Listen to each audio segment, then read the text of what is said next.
I'm Scripps News food and wellness contributor Jessica DeLuise, and what moms really want on Mother's Day is to sleep in and enjoy breakfast in bed. Make her these super special oat blueberry waffles. I like to make my waffle batter in a blender because then it avoids a lot of mess when you go to pour that into the waffle iron. Super easy. So we're gonna start off with a base of oats. We'll get those in and we'll turn it into oat flour. Baking powder. This is going to give lift to the waffles, make them nice and fluffy. Cinnamon, milk, vanilla extract, eggs, and pitted medjool dates that I've soaked in some water. These are going to add sweetness to the waffles. They almost have a maple syrup flavor. Soaking them in water just helps to soften them a little bit. Of course, when we use the whole date fruit, we get that fiber and minerals alongside with the sweetness. Oats are a whole grain, and they're rich in a fiber called soluble fiber, which can help manage blood glucose levels and serum cholesterol. Now, the star of these waffles, blueberries. I use frozen blueberries. They're so cost-effective and convenient, and you could just mix them in, but I like to give them a little pulse to break them up a little bit and make this whole batter turn slightly purplish blue. Now we're ready to make some waffles. Crispy outside, soft inside, oat blueberry waffles. Perfect for breakfast in bed on Mother's Day. You can find this recipe at scripsnews.com/kitchenista. And always making us hungry is Jessica DeLuise. She joins us now with more on this because we have so many questions here.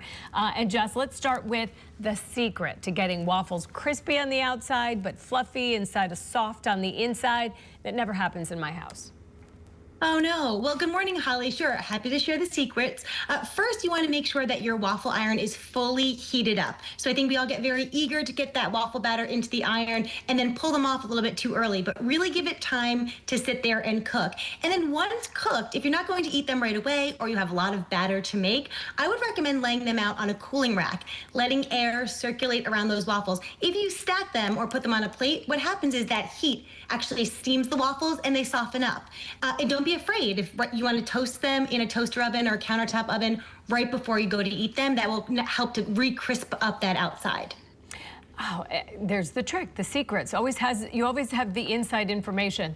Can you make these waffles healthier without sacrificing flavor? Because oftentimes we think, well, if it's good for you, it doesn't taste good.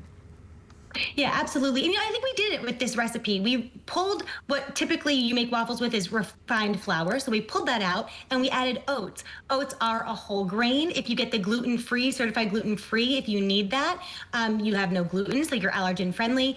And then oats have a lot of fiber, specifically a soluble fiber, which can help with manage LDL cholesterol levels and blood glucose. So I think we're there. And then of course, the other ingredient that typically is found in waffles, added sugar. Now we're not talking about the sugar that comes from fruits or things like dates, but we removed the added sugar, so cane sugar, high fructose syrup, things like that, and we added dates, a whole fruit, and so we're getting the vitamins, the minerals, the fiber alongside that natural sweetness, and so I think we really nailed it with this recipe, and it's delicious as well.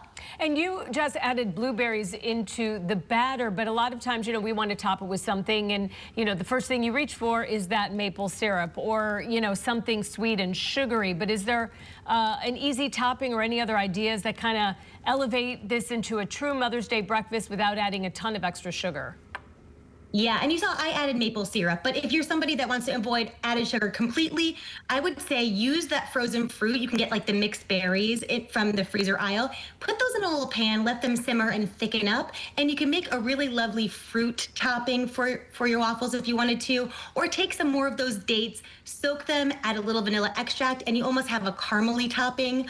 The other thing that pairs really nicely with blueberries is lemon zest. So you could add lemon zest to the batter and then lemon zest on top. And that's a beautiful, bright pairing with the blueberries. Oh, it's making me hungry. I think I'm going to need to reach for a snack. Jessica DeLuise, Scripps News food and wellness contributor. Thank you for this info. We'll see you tomorrow for another easy family recipe for Mom. You're welcome. See you tomorrow.